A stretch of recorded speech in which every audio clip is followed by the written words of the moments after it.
सरकारले पेट्रोलियम पदार्थको मूल्य घटाएको छ। शनिबार पत्रकार सम्मेलन गर्दै उद्योग वाणिज्य तथा आपूर्ति मन्त्री दिलेन्द्र प्रसाद बडुले पेट्रोलियम पदार्थमा लाग्दै आएको कर घटाउँदै मूल्य समायोजन गरिएको जानकारी दिएका छन्। मन्त्री बडुले डिजेलमा 29 रुपियाँ र पेट्रोलमा 20 रुपियाँ कर कटौती गरेको जानकारी दिएका छन्। अब डिजेलमा प्रति लिटर 163 र पेट्रोलमा 179 रुपियाँ पर्ने र नयाँ मूल्य शनिबार रातिबाटै लागू हुने उनले बताए। अहिले पेट्रोल 179 रुपियाँ छ, त्यसलाई घटाएर 179 गर्ने, 20 रुपियाँ त्यसमा ट्याक्स घटाइएको छ र डिजेलमा 192 अहिले वर्तमान अवस्था छन्, त्यसलाई हामीले 163 मा पुर्याएका छौँ, जसमा 28 रुपियाँ घटेको छ।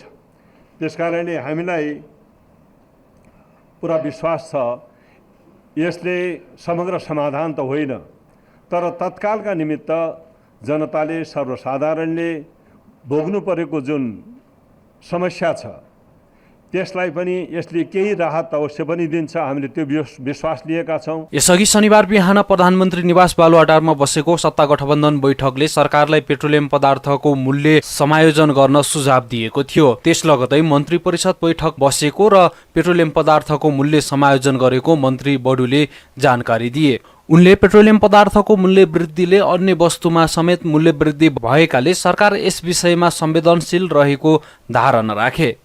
यस्तै संसदीय दलको बैठक बोलाउन माग गर्दै लिखित निवेदन दिने नेकपा एकीकृत समाजवादीका 6 नेताले हस्ताक्षर फिर्ता लिएका छन्। शनिबार काठमाडौँमा बसेको समाजवादीको केन्द्रीय कमिटी बैठकका क्रममा पर्यटन मन्त्री प्रेम आले लगायत 6 जनाले आफूहरू भ्रममा परेर यसअघि हस्ताक्षर गरेको भन्दै फिर्ता लिएको लिखित जानकारी गराएका हुन्। हस्ताक्षर फिर्ता लिनेमा आले सहित धनबहादुर बुढामगर, कृष्णलाल महर्जन, गोपाल बहादुर बम, पुष्पा कुमारी कर्ण कासेत र बीना देवी बुढाथोकी रहेको नेकपा एकीकृत समाजवादीका नेता सोमप्रसाद पाण्डेले जानकारी दिए। 10 जना, 4 जना मन्त्री र 6 जना मान्य सांसदज्यूहरूले केही शर्त राखेर 8 वटा बुँदा त्यो बाहिर आइसकेका छ राखेर एउटा चाहिँ ज्ञापन पत्र जस्तो एउटा चाहिँ माग पत्र हाम्रो पार्टीका अध्यक्ष माधव कुमार नेपाल समक्ष पेश गर्नुभएको थियो र त्यसपछि त्यस विषयमा कतिपय उहाँहरू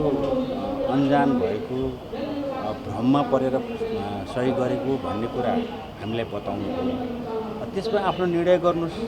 के हो त अब तपाईँहरूको अब पार्टी निर्णयलाई नमान्ने गरी, पार्टी निर्णयको अवज्ञा गर्ने गरी पार्टीले निर्णय गरेर मन्त्री पठायो, ती मन्त्रीलाई पार्टी निर्णय गरेर फिर्ता बोलायो, यसमा सहमत हुने हो त? तपाईँहरूले सल्लाह गर्नुहोस्, तपाईँहरूले आफ्नो निर्णय गर्नुहोस् भनिसकेपछि हामी हाम्रो हस्ताक्षर फिर्ता लिन्छौँ भनेर उहाँहरूले आफूहरूले भन्नुभयो। अनि त्यसपछि हतारमा एउटा चाहिँ सानो ड्राफ्ट गरेर खेसरा बनाएर उहाँले त्यसमा सही गरेर 6 जनाले सही गर्नुभएको मैले पाएको छु।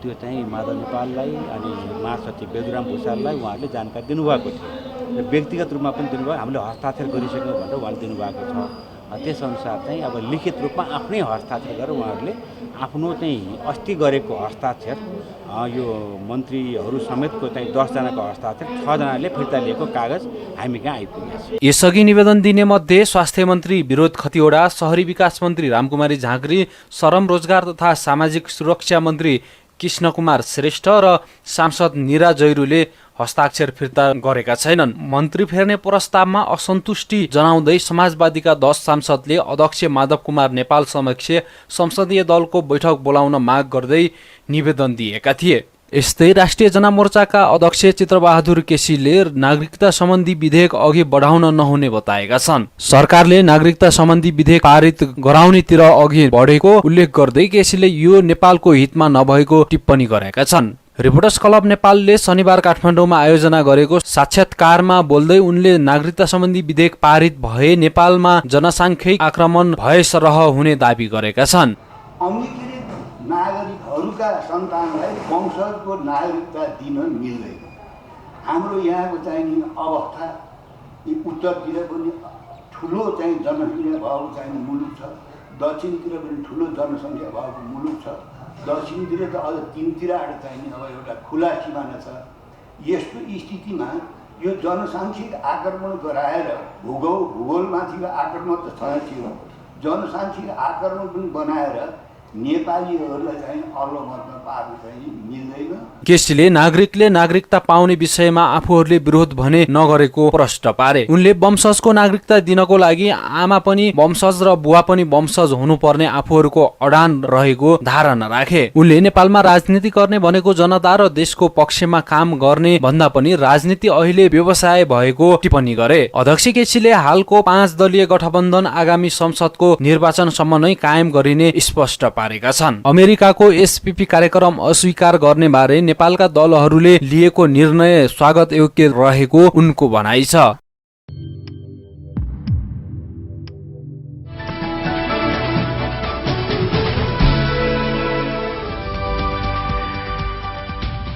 सरकारले पेट्रोलियम पदार्थको मूल्य घटाएको छ। शनिबार पत्रकार सम्मेलन गर्दै उद्योग वाणिज्य तथा आपूर्ति मन्त्री दिलेन्द्र प्रसाद बडुले पेट्रोलियम पदार्थमा लाग्दै आएको कर घटाउँदै मूल्य समायोजन गरिएको जानकारी दिएका छन्। मन्त्री बडुले डिजेलमा 29 रुपियाँ र पेट्रोलमा 20 रुपियाँ कर कटौती गरेको जानकारी दिएका छन्। अब डिजेलमा प्रति लिटर 163 र पेट्रोलमा 179 रुपियाँ पर्ने र नयाँ मूल्य शनिबार रातिबाटै लागू हुने उनले बताए। अहिले पेट्रोल 179 रुपियाँ छ, त्यसलाई घटाएर 179 गर्ने, 20 रुपियाँ त्यसमा ट्याक्स घटाइएको छ र डिजेलमा 192 अहिले वर्तमान अवस्था छन्, त्यसलाई हामीले 163 मा पुर्याएका छौँ, जसमा 28 रुपियाँ घटेको छ। त्यसकारणले हामीलाई पुरा विश्वास छ यसले समग्र समाधान त होइन, तर तत्कालका निमित्त जनताले सर्वसाधारणले भोग्नु परेको जुन समस्या छ त्यसलाई पनि यसले केही राहत अवश्य पनि दिन्छ, हामीले त्यो विश्वास लिएका छौँ। यसअघि शनिबार बिहान प्रधानमन्त्री निवास बालुवाटारमा बसेको सत्ता गठबन्धन बैठकले सरकारलाई पेट्रोलियम पदार्थको मूल्य समायोजन गर्न सुझाव दिएको थियो। त्यस लगतै मन्त्री परिषद बैठक बसेको र पेट्रोलियम पदार्थको मूल्य समायोजन गरेको मन्त्री बडुले जानकारी दिए। उनले पेट्रोलियम पदार्थको मूल्य वृद्धिले अन्य वस्तुमा समेत मूल्य वृद्धि भएकाले सरकार यस विषयमा संवेदनशील रहेको धारणा राखे।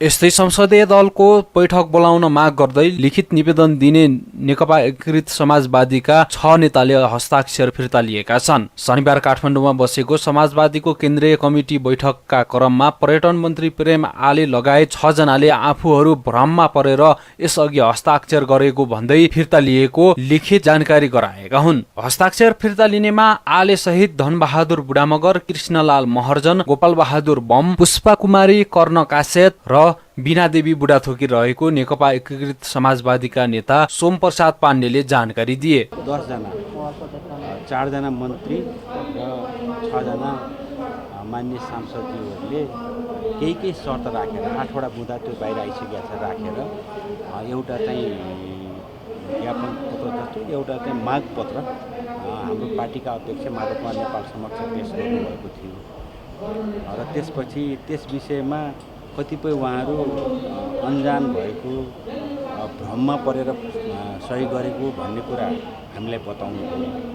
त्यसमा आफ्नो निर्णय गर्नुहोस् के हो त। अब तपाईँहरूको अब पार्टी निर्णयलाई नमान्ने गरी, पार्टी निर्णयको अवज्ञा गर्ने गरी पार्टीले निर्णय गरेर मन्त्री पठायो, त्यो मन्त्रीलाई पार्टी निर्णय गरेर फिर्ता बोलायो, यसमा सहमत हुने भयो त। तपाईँहरूले सल्लाह गर्नुहोस्, तपाईँहरूले आफ्नो निर्णय गर्नुहोस् भनिसकेपछि हामी हाम्रो हस्ताक्षर फिर्ता लिन्छौँ भनेर उहाँहरूले आफूहरूले भन्नुभयो। अनि त्यसपछि हतारमा एउटा चाहिँ सानो ड्राफ्ट गरेर खेसरा बनाएर उहाँले त्यसमा सही गरेर 6 जनाले सही गर्नुभएको मैले पाएको छु। त्यो चाहिँ माधव नेपाललाई अनि महासचिव बेदुराम भुषाललाई उहाँहरूले जानकारी दिनुभएको थियो र व्यक्तिगत रूपमा पनि दिनुभयो। हामीले हस्ताक्षर गरिसक्यौँ भनेर उहाँले दिनुभएको छ। त्यसअनुसार चाहिँ अब लिखित रूपमा आफ्नै हस्ताक्षर गरेर उहाँहरूले आफ्नो चाहिँ अस्ति गरेको हस्ताक्षर यो मन्त्रीहरू समेतको चाहिँ 10 जनाको हस्ताक्षर 6 जनाले फिर्ता लिएको कागज हामी कहाँ आइपुगेको छ। यसअघि निवेदन दिने मध्ये स्वास्थ्य मन्त्री विरोध खतिवडा, शहरी विकास मन्त्री रामकुमारी झाँक्री, श्रम रोजगार तथा सामाजिक सुरक्षा मन्त्री कृष्ण कुमार श्रेष्ठ र सांसद निरा जैरूले हस्ताक्षर फिर्ता गरेका छैनन्। मन्त्री फेर्ने प्रस्तावमा असन्तुष्टि जनाउँदै समाजवादीका 10 सांसदले अध्यक्ष माधव कुमार नेपाल समक्ष संसदीय दलको बैठक बोलाउन माग गर्दै निवेदन दिएका थिए। यस्तै राष्ट्रिय जनमोर्चाका अध्यक्ष चित्रबहादुर केसीले नागरिकता सम्बन्धी विधेयक अघि बढाउन नहुने बताएका छन्। सरकारले नागरिकता सम्बन्धी विधेयक पारित गराउनेतिर अघि बढेको उल्लेख गर्दै केसीले यो नेपालको हितमा नभएको टिप्पणी गरेका छन्। रिपोर्टर्स क्लब नेपालले शनिबार काठमाडौँमा आयोजना गरेको साक्षात्कारमा बोल्दै उनले नागरिकता सम्बन्धी विधेयक पारित भए नेपालमा जनसाङ्ख्यिक आक्रमण भएसरह हुने दावी गरेका छन्। अङ्गीकृत नागरिकहरूका सन्तानलाई वंशजको नागरिकता दिन मिल्दैन।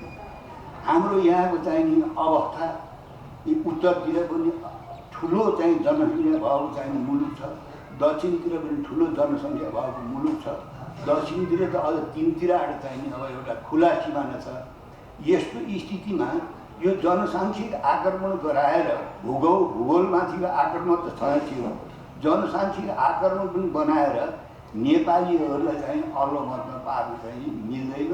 केसीले नागरिकले नागरिकता पाउने विषयमा आफूहरूले विरोध भने नगरेको प्रश्न पारे। उनले वंशजको नागरिकता दिनको लागि आमा पनि वंशज र बुवा पनि वंशज हुनुपर्ने आफूहरूको अडान रहेको धारणा राखे। उनले नेपालमा राजनीति गर्ने भनेको जनता र देशको पक्षमा काम गर्ने भन्दा पनि राजनीति अहिले व्यवसाय भएको टिप्पणी गरे। अध्यक्ष केसीले हालको 5 दलीय गठबन्धन आगामी संसदको निर्वाचनसम्म नै कायम गरिने स्पष्ट पारेका छन्। अमेरिकाको एसपीपी कार्यक्रम अस्वीकार गर्ने बारे नेपालका दलहरूले लिएको निर्णय स्वागत योग्य रहेको उनको भनाइ छ।